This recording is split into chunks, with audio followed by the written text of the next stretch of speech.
नमस्कार, मी नम्रता वागळे। रात्रीचे 9 वाजलेले आहेत। आपण पाहताय पुढारी न्यूज। देशातल्या आणि जगभरातल्या बातम्या बघायच्या। तत्पूर्वी एक मोठी बातमी येते। संभाजीनगर महामार्गावर पांढरी पुलाजवळ विचित्र अपघात झाला। एका कंटेनरने 4 ते 5 वाहनं उडवली आहेत। या विचित्र अपघातात 15 जण जखमी झालेले आहेत।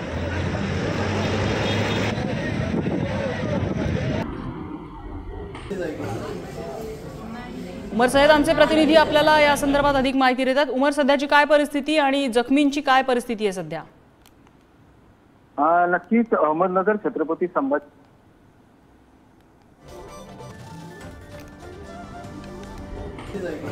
काही तांत्रिक अडचणींमुळे संपर्क तुटलेला आहे। मात्र या ठिकाणी जखमींवरती उपचार होत आहेत रुग्णालयांमध्ये।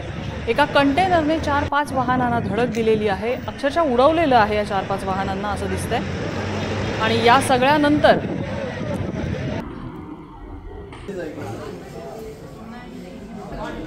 सगळ्यानंतर आता जखमींवरती रुग्णालयामध्ये उपचार सुरू आहेत।